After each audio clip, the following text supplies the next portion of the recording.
आप देख रहे हैं यंग बाइट्स। मैं हूं आपके साथ पूजा ठाकुर। आज के हमारे वुमेन एम्पावरमेंट के प्रोग्राम में मैं आपकी मुलाकात करवाने जा रही हूं फूड एंड सप्लाई डिपार्टमेंट के डिप्टी डायरेक्टर सीमा परिहार जी से। सबसे पहले मैम आपका बहुत बहुत स्वागत है यंग बाइट्स में। थैंक यू मैम, आपकी बात की जाए, बेसिकली आप किस वार्ड के रहने वाले हैं? जम्मू में इस समय आप अपनी सेवाएँ दे रहे हैं। किस तरह का आपका अब तक का सफ़र रहा है? सफ़र जो मेरा है काफ़ी अप्स एंड डाउन्स रहे हैं इस सफ़र में। बेसिकली मैं किश्तवाड़ से हूँ, तो स्कूलिंग भी मैंने अपनी जो है किश्तवाड़ से ही की है। अपना 10+2 मैंने केवी किश्तवाड़ से किया हुआ है। जहाँ तक फैमिली की बात करें तो हम लोग 4 भाई बहन हैं, 2 ब्रदर 2 सिस्टर। तो फैमिली का जो हमारा माहौल था बहुत ही अच्छा है। कभी ऐसा फील नहीं आया कि लड़का लड़की वाली जो बात होती है, तो वैसी कभी जो हमारी फैमिली में वैसा डिस्क्रिमिनेशन नहीं रहा है जी। सबको जो है इक्वल ही ट्रीटमेंट दिया गया है। इवन कि जो फादर साहब हैं हमारे, उन्होंने बहुत ज़्यादा हमें स्पोर्ट स्टडीज़ को लेके, खासकर हम दोनों सिस्टर्स को काफ़ी ज़्यादा जो हमने करना चाहा उन्होंने हमेशा हमें सपोर्ट ही किया है। तो उनकी सपोर्ट से ही हम आज यहाँ पहुँचे हैं जी। तो जैसे आप बात कर रहे हैं कि अगर हम बात करें वुमेन एम्पावरमेंट की, तो सबसे पहले मैं यही कहना चाहूँ कि जो एम्पावरमेंट वर्ड है हम वुमेन के लिए, एम्पावरमेंट मैं ये नहीं समझती हूँ कि आज मैं इस चेयर पे बैठ गई हूँ तो मैं एम्पावर्ड हो गई हूँ, या कोई दूसरी लेडी किसी अच्छी पोजीशन पे पहुँच गई है तो वो एम्पावर्ड हो गई है। एम्पावरमेंट के लिए अभी भी जो बहुत सारे ऐसे क्राइटेरियाज़ हैं हमारे, वो फुलफ़िल नहीं होते हैं। अब अगर मैं यहाँ बैठी हुई हूँ तो किसी को मैं बड़ी एम्पावर्ड हूँ उस चीज़ को लेके कि भाई ठीक है मैं इस पोजीशन पे हूँ तो मैं एम्पावर्ड हूँ, नहीं हो सकता। बहुत सारी चीज़ें जो हैं वो मुझे अभी अचीव करनी है। मुझे बहुत सारी चीज़ें जो फेस करनी पड़ती हैं अपनी डे टू डे लाइफ में, उन चीज़ों से जब तक मैं ओवरकम नहीं करूँगी, वो सब चीज़ें जब तक हमारी सोसाइटी जो है नज़रिया नहीं बदलेगी उस चीज़ को देखने का, किसी भी चीज़ को देखने का, जब तक हमारी सोसाइटी का नज़रिया नहीं बदलेगा, हम औरतें जितनी भी एम्पावर्ड हो जाएं, सबसे पहले ज़रूरत है हमारी सोसाइटी का एक नज़रिया बदलने की। वो नज़रिया बदल जाएगा तो ऑटोमेटिकली हम एम्पावर्ड हो जाएंगे। सीमा जी, अगर आपकी बात की जाए तो आपने अपनी लाइफ में, क्योंकि हर किसी की लाइफ में अपने अपने गोल्स रहते हैं, एम्स रहते हैं कि उन्होंने किस प्रोफेशन को चूज़ करना, शुरू से ही आपका किस प्रोफेशन की तरफ रुझान था? स्कूल टाइम से मेरे को इंटरेस्ट रहता था। स्कूल टाइम में मैं डिबेट्स होती रहती थी या कोई भी एक्सटेम्पर वगैरह, इन सब में मैं एक्टिवली पार्टिसिपेट करती थी। तो एक ऐसे इंटरेस्ट क्रिएट हो गया कि ठीक है मैं एडवोकेट बनूंगी। तो टीचर्स भी मुझे कहते थे हाँ इसका अच्छा है सब, तो तुम एडवोकेट, यही जो है लीगल प्रोफेशन ही जो है अपना कैरी करना। जी। तो 10+2 के बाद मैंने अपनी ग्रेजुएशन जम्मू से की। ग्रेजुएशन के बाद वही चीज़ माइंड में रख के मैंने अपनी जो है लॉ की डिग्री आगे परस्यू की। मैंने LLB किया अपना, उसके बाद मैंने मास्टर्स भी लॉ में ही की। तो ट्राई किया कि ठीक है अब जुडिशरी वाली साइड ही चाहती हूँ। जुडिशरी का एग्ज़ाम भी दिया, बट चलिए वो नहीं क्वालिफाई हो पाया। तो फिर उसके बाद जो है जब एक स्टेज फिर ऐसी आ जाती है कि आपको लगता है कि ठीक है अगर ये नहीं आप कर पा रहे हैं तो किसी दूसरी तरफ स्विच ऑन करना है। तो इसके बाद मैंने जो है अपनी सर्विसेज के लिए प्रिपेयर किया और इस फील्ड में आ गई। तो पेरेंट्स का सपोर्ट तो हमेशा से रहता था। आपका ये कहना कि पेरेंट्स ने हमें हमेशा से सपोर्ट किया, लेकिन फिर भी आपके जो किश्तवाड़ में जिस तरह से आप रहने वाले, आगे पीछे लोग होते, क्या उस टाइम पर जब आपको सपोर्ट मिली या आपके फैमिली को सपोर्ट मिलती थी उनके पेरेंट्स से, तो आपने कभी, आपके फैमिली मेम्बर बताते थे कि फ़ीमेल को काम करने नहीं दिया जाता था उस टाइम पर? इस तरह का कोई एक्सपीरियंस आपका? नहीं, एज सच एक्सपीरियंस ना मेरा ऐसा अपनी लाइफ से रिलेटेड जहाँ मैंने देखा हो कि फ़ीमेल्स को जो पीछे किया जाता है, क्योंकि एक बड़े ही कॉर्डियल एनवायरनमेंट में अपब्रिंगिंग हुई।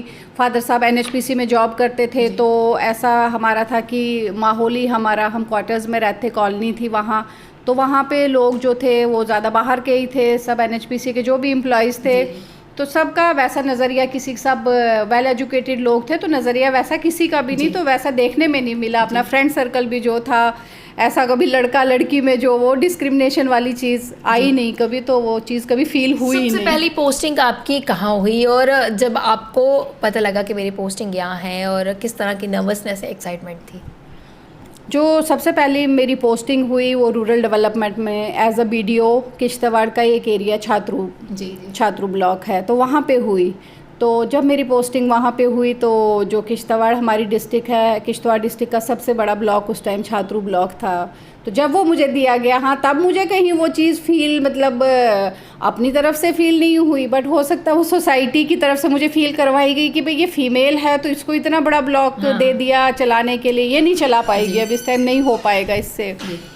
बट जब मैंने वहाँ पे अपना काम करना शुरू किया तो मेरे जो है अपने स्टाफ की भी बहुत अच्छी कोऑपरेशन वहाँ पे रही, लोगों की भी बहुत अच्छी कोऑपरेशन रही और ऊपर वाले की दया से बहुत अच्छा से चलता आया है कि एक बड़ी पोजीशन पे या किसी अच्छी पोजीशन पे जब भी कोई किसी फीमेल को देखा जाता है तो वही सोचते हैं कि ये किस तरह से यहाँ पर आ गई, लेकिन उसके पीछे जो मेहनत होती है, जो आपकी लगन होती है उस काम के प्रति, वो किसी को नहीं दिखता। ये आज भी इस तरह की सिचुएशन जो है होती है या आपको भी फेस करनी पड़ी है? 100% जो आप बात कह रही हैं 100% सही कह रही हैं। देखिए, जब आज भी हमारी सोसाइटी किसी एक फ़ीमेल को एक मुकाम पे देखती है तो बस उनके माइंड में एक ही ये आता है कि भाई ठीक है ये यहाँ पे कैसे पहुँच गई, लेकिन उसके पीछे का स्ट्रगल, उसके पीछे की स्टोरी वो कोई नहीं देखता है। बस आप चेयर पे बैठे हो, आपको 1 मिनट में जज कर लिया जाएगा कि ठीक है आप यहाँ पे बैठे हो, तो वो जजमेंट जो है 1 मिनट में पास कर दी जाएगी कि आप ऐसे हो वैसे हो।